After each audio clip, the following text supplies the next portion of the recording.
Dios te bendiga, bienvenidos a la mesa en esta nueva temporada que el Señor nos permite seguir preparando un tiempo de edificación, gozándonos y entonces pues volvemos a los a otros dos jinetes de, del Antiguo Testamento, podemos decir. Sí, vamos, Algo vamos a así, dejarlo así, vamos a algo así, dejarlo ahí. lo Sí. dejamos así. Yo estaba asustado, yo pensaba que me habían votado.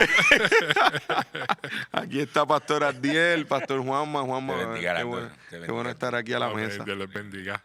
Yo creo que siempre es una bendición cuando nos podemos seguir reuniendo. Estuvimos estudiando el libro de Ruth, ¿verdad? Lo hicimos junto a Jessica.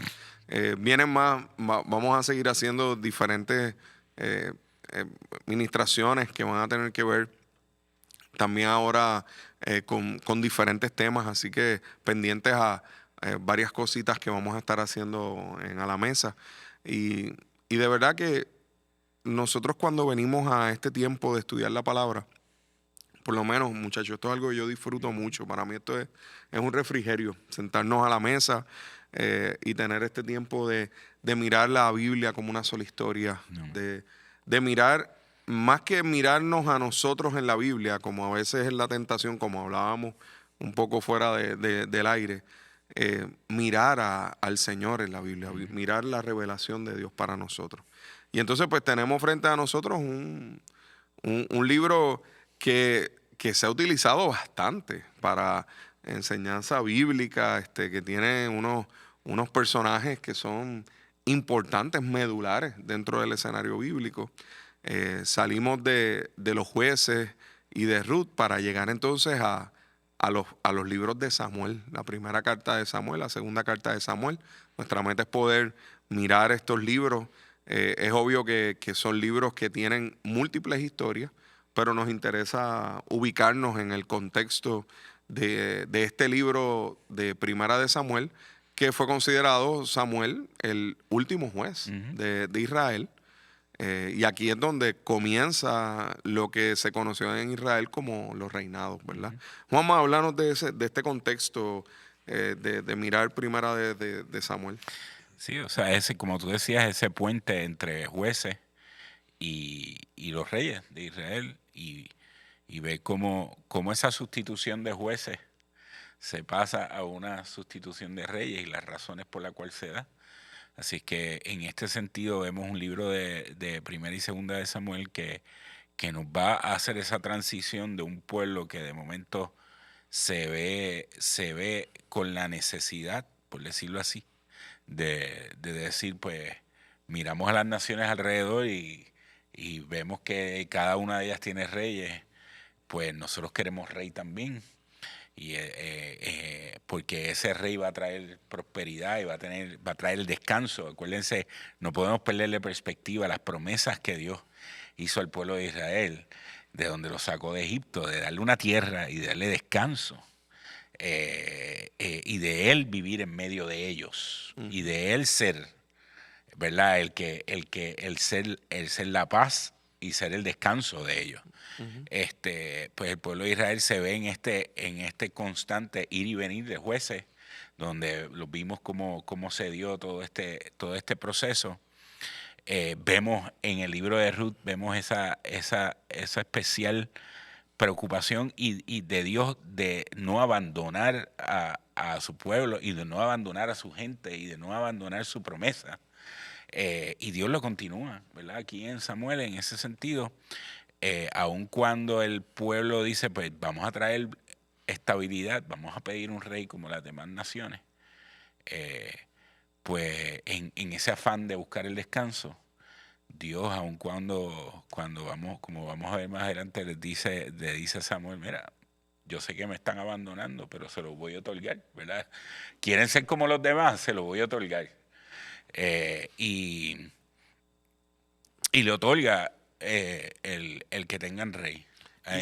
Ahora el pueblo se ve atado a ese rey, en el sentido de que ese rey que ellos están pidiendo que sea un representante de ellos ante Dios y ante los demás. La conducta de ese rey va a determinar la bendición de ese pueblo o la maldición. Y sabes algo, Juanma, que muchas veces cuando hacemos una aplicación a nosotros hoy en día, a veces eso es lo que nos ocurre.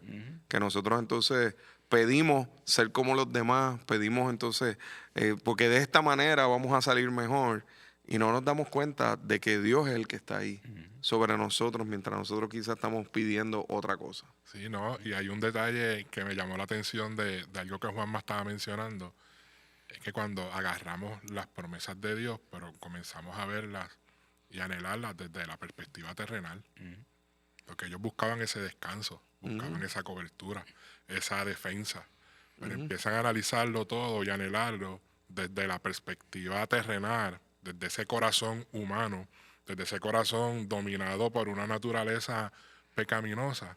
Y muchas veces nosotros caemos en esa trampa también. Conocemos las promesas de Dios. Sabemos que es un Dios fiel, que promete un descanso, una cobertura, una guianza, que ha prometido cosas específicas para nosotros como hijos de Él. Pero comenzamos a analizarlas y anhelarlas desde nuestro corazón, pecaminoso. Y nos damos cuenta que comenzamos a renunciar o a darle la espalda a su reino y anhelar y a querer establecer un reino terrenal, un reino personal, un reino individual. Y caemos en esa trampa regularmente. Y eso es excelente que podamos ponerlo como el fundamento de este libro, porque básicamente recuerden que una de las cosas que más hemos querido hacer es ver esa revelación de Dios, de cuál es el carácter que se muestra de Dios. Y en Primera de Samuel lo que vemos es que realmente Dios es fiel en cumplir sus promesas. Él es el gran rey. Sin embargo, el pueblo definitivamente está buscando un rey que no es ese que ya tienen. Entonces, es interesante porque quizás cuando comienza, y vamos a comenzar ese primer capítulo, nos lleva a una historia, a un detalle de Elcana y de Ana, ¿no? Ana, su esposa, también estamos hablando de que Elcana tenía otra esposa que era Penina. Entonces, cuando tú ves esta historia, tú ves a una Ana que era estéril, que no tenía quizás esperanza.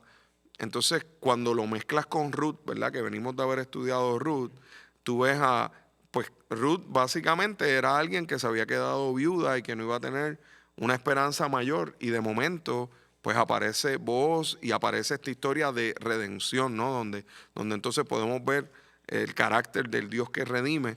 Y entonces, esta historia continúa con una Ana que es estéril y que está en una circunstancia difícil y que le pide al Señor, Señor, si tú me das un hijo, yo voy a ponerlo al servicio tuyo.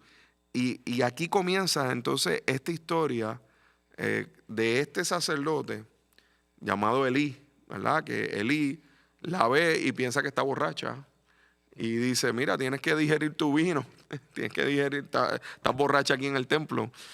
Y entonces, ¿qué me enseña esto de cuál era la condición del pueblo? Porque tienes un sacerdote que no se está dando cuenta, no tiene discernimiento de que esta mujer está pidiendo algo al Señor. Y él es el que se supone que está haciendo la figura religiosa principal. ¿Cómo estaba entonces el pueblo? ¿Qué ustedes pueden decir sobre esto? Como para enfrentarnos, ¿no? a esos primeros capítulos de Samuel. ¿Cuál era la condición del pueblo? ¿De qué me está hablando Samuel de esa condición?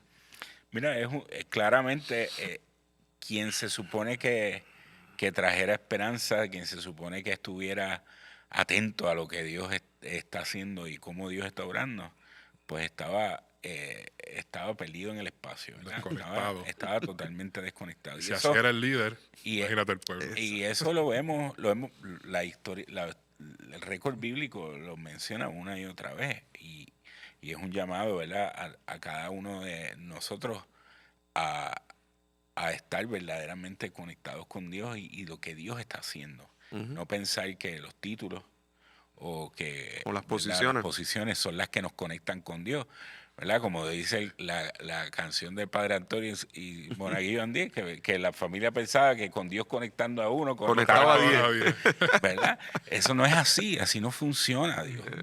Dios y la palabra está fundamentada en que Dios se acerca a los humildes, a los que reconocen su necesidad de él. Así vemos a Ruth. Y así vemos a Ana. Y Dios, el último juez, lo levanta de una mujer que Quebrada. totalmente quebrantada. No había nada que pudiera ofrecer a nadie. Porque aún lo que una mujer en medio de esa sociedad tenía era poder dar hijos. Y no podía. Y esta no podía. Y Dios se acordó. No se acordó simplemente de ella. Se acordó del pueblo. Y es interesante porque el cántico de Ana, el cántico que Ana Que es el hace, capítulo 2. que es el capítulo 2, el cántico de alegría que le da el conocer que Dios le ha favorecido, que Dios la ha mirado con favor, aún dentro de su ausencia y de su quebranto y del no tener absolutamente nada. Dios se movió a su favor por su clamor. Y eso nos enseña a través de la historia bíblica, lo hemos visto, Dios se mueve en favor Amén. de aquellos que reconocen su necesidad, que aquellos que reconocen su quebranto. Y en este caso, Dios se movió en favor de Ana. Y Ana supo reconocer ese favor. Y Ana lo expresó a través de ese cántico. Y si usted se lee el cántico de Ana y se lee el cántico de María, El Magnificent. el Magnificat, son un paralelo increíble. Y las dos están fundamentadas en uno. Dios se acuerda de su promesa. Dios es fiel en Dios es cumplirla. fiel. Dios es fiel. Y Dios se acuerda de los pobres. Dios se acuerda de los necesitados. Dios se acuerda de los pobres de espíritu que claman a Él. Dios no se olvida. Y precisamente eso mismo, ahí es como vemos la condición del pueblo y cómo Dios responde. ¿Cierto? Así mismo, y a pesar de un líder que estaba totalmente desconectado, que esto a mí me llama mucho la atención porque como líderes que tenemos personas a cargo y somos responsables del cuidado espiritual, ¿verdad?, de las personas, debemos aprender mucho de esta historia, porque tenemos aquí un líder que estaba pendiente de lo que estaba viendo delante de sus ojos, pero su corazón estaba totalmente desconectado de Dios. Y nosotros no podemos caer en ese error de comenzar a ver las acciones de las personas, lo que está sucediendo con las personas sin estar conectados con Dios. La respuesta que nosotros podemos darle a una persona en una consejería, en una intervención, en cualquier momento, depende únicamente de nuestra conexión con Dios, de estar refugiados y anclados al corazón de Dios, de estar empapados de su palabra. Si nosotros simplemente nos dejamos llevar por lo que está sucediendo, por la acción, por el desahogo de la persona, por la circunstancia de la persona, podemos cometer un error grave. Porque Dios conoce el corazón de la persona. Dios ve el corazón de la persona. Y Ana estaba ahí derramando su corazón delante de la presencia del Señor. Y si Elí estuviese conectado, ¿verdad?, el corazón de Dios, la intervención de él hubiese sido, ¿verdad?, otra. Pero gracias, ¿verdad?, a Dios por su soberanía, por su fidelidad, que a pesar de todas esas circunstancias, de todo lo que estaba pasando allí, Dios continuó, ¿verdad?, procediendo conforme a su voluntad, con ese corazón, ¿verdad?, amoroso y avanzando su propósito por encima de cualquier cosa. Y entonces vemos aquí en la escritura cómo la mujer tiene una figura de preeminencia para el Señor en un escrito de miles de años atrás. O sea, no hay escritos antiguos que tengan tanta presencia femenina como la escritura, que a veces malamente la gente llama como si la escritura fuera algo en contra de la mujer, pero qué impresionante que aquí estamos hablando de que tanto el libro de Ruth, donde Dios se acuerda inclusive de una extranjera, ahora aquí Dios se acuerda de una mujer estéril.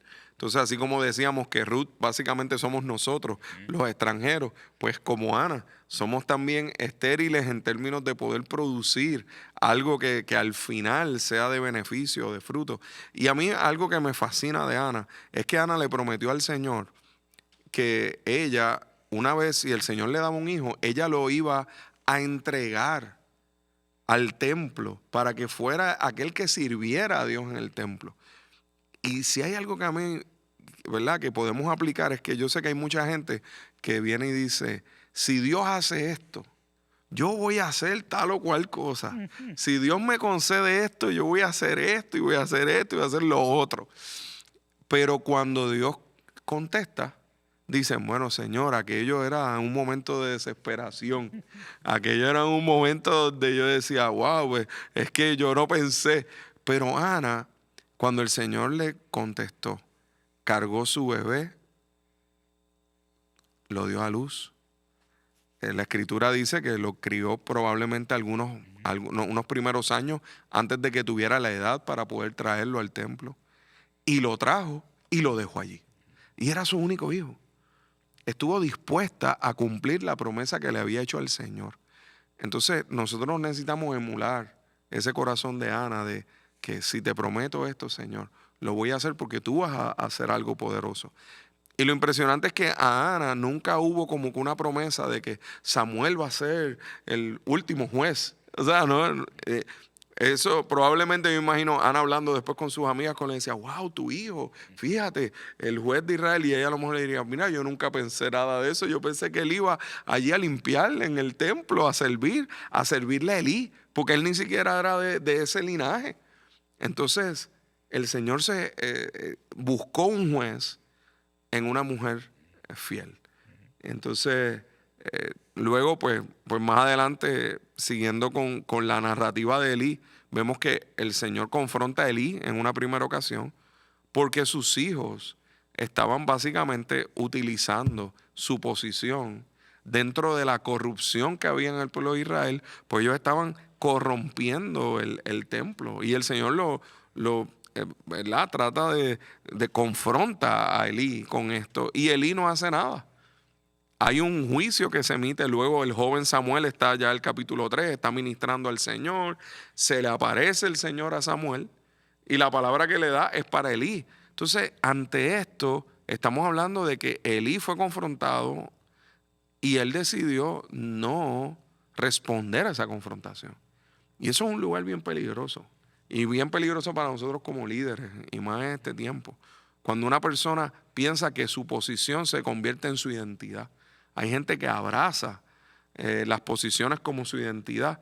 Y él dijo, pues Dios es que haga lo que bien le parezca, aun cuando la palabra que Dios le dio a Samuel fue, te voy a juzgar, porque no has estorbado a tus hijos en lo que están haciendo, que estaban básicamente tomando el templo y convirtiéndolo en un lugar de corrupción y de inmoralidad en todos los sentidos. Y entonces, básicamente, ¿verdad? Siempre miramos el eco de Jesús.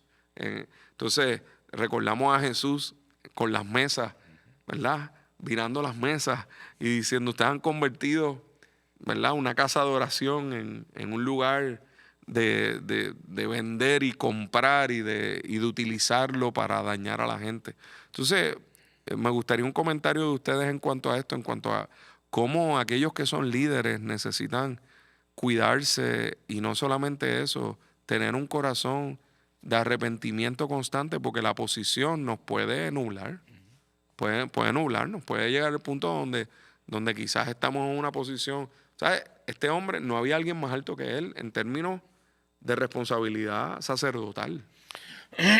Así que No, nosotros tenemos que tener claro en nuestra mente, en nuestro corazón, nuestra responsabilidad para con Dios, con su palabra y con lo que Él nos ha dado.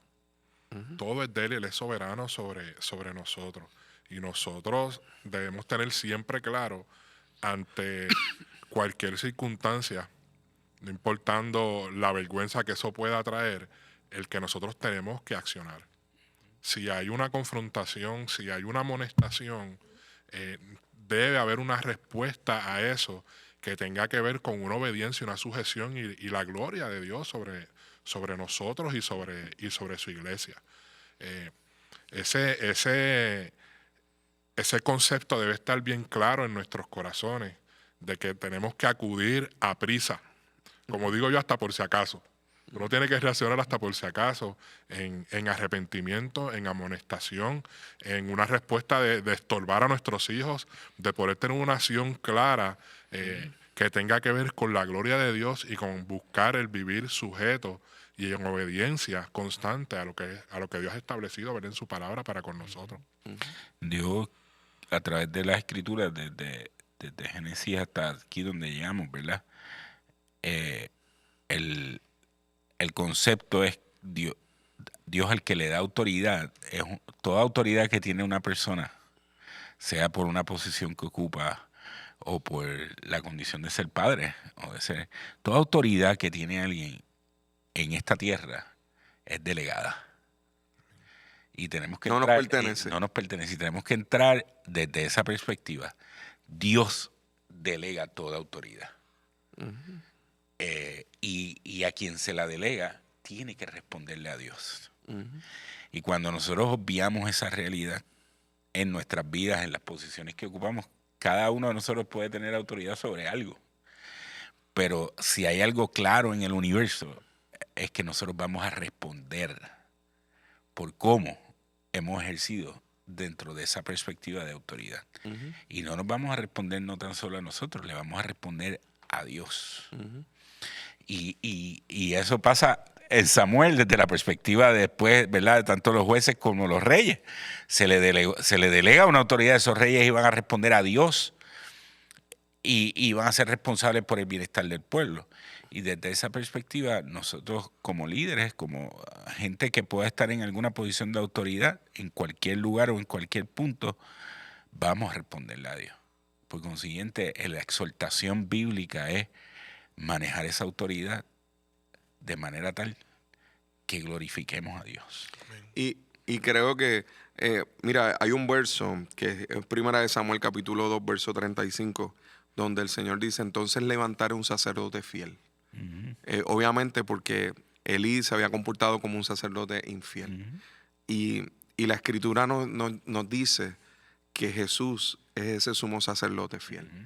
Así que de la manera en la que yo puedo funcionar desde la perspectiva de esa autoridad delegada, de ese cuidado que decía Diel que necesitamos tener, es que nos escondamos detrás del sacerdocio fiel de Cristo. Amén. Es que nosotros podamos reconocer nuestra necesidad nosotros mismos de ser rescatados de nosotros mismos, de que nosotros no es como que, wow, mira Elí, qué carnal, mira lo que hizo, no es, yo lo puedo hacer así, o yo lo puedo hacer hasta peor.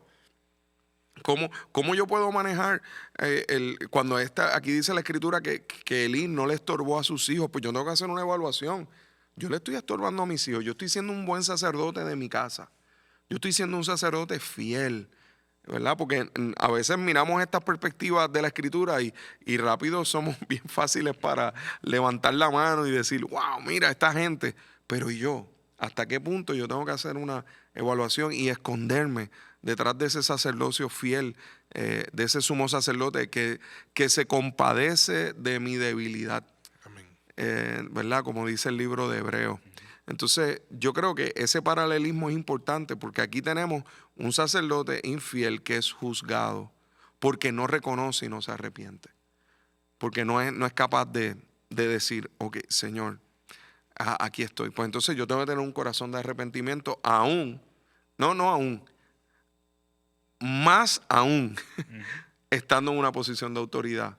Porque ahí puedo ser un peligro. Así que aquellos que nos escuchan, que quizás están en posiciones de autoridad y que están, o que las anhelan y que están diciendo, me gustaría tener esto, pues asegúrate de que esa posición no sea una posición que abraces tu identidad y la pongas allí, sino que esa posición tú reconozcas tu necesidad constante de la presencia de Dios en tu vida y de un corazón humilde, porque al final a quien Dios escucha, como decía Juan ahorita y como dijo Ana, es a los pobres de espíritu, a los necesitados. A esos son los que Dios escucha, porque al altivo el Señor lo mira de lejos, pero al que se humilla, el Señor lo mira de cerca. Entonces, yo creo que obviamente en esta introducción de Primera de Samuel nos quedamos bastante ahí en esos primeros 3 capítulos, porque son 3 capítulos densos. Luego, pues vamos a seguir viendo lo demás, pero me gustaría una palabra final de cada uno antes de entonces concluir con este episodio de hoy. Sí, mira, a mí me fascina ver cómo esa fidelidad de Ana, el poder cumplir lo que prometió, trasciende para bendecir al pueblo de Dios. Y eso me fascina y me espanta, porque somos infieles, fallamos. Y cuando fallamos, qué mal nos sentimos. Porque ante un Dios fiel, el más diminuto error, cuando tenemos esa conciencia, esa fidelidad de Dios, el error más pequeño que nosotros podamos cometer, por lo menos a mí me destroza, me frustra bastante y me da mucho temor. Y el ver esto me fascina y me espanta, porque estamos viendo aquí una mujer que clamaba, derramó su corazón porque quería un hijo. Y este hijo lo entrega al Señor cumpliendo esa promesa que le hizo al Señor. Y como esa fidelidad, esa firmeza de ella en el cumplimiento de eso que le prometió al Señor, tuvo esa repercusión para con todo el pueblo de Dios. Y eso para mí es fascinante. ¿No? Y en ese, siguiendo esa línea, la premisa y cómo esto se va a dirigir en las demás, ¿verdad? Los demás libros y las demás partes de Primera y Segunda de Samuel, cómo Dios es fiel a ese aspecto de acordarse del pueblo y de utilizar a aquellos que se humillan delante de Él y que reconocen su necesidad de Él, para a esos actuar a través de ellos. Y cómo en los patrones que se van dando, donde unos líderes se levantan con Dios utilizándolos de unas maneras y de unas formas, y de momento viene una decaída y de momento Dios levanta a otros líderes.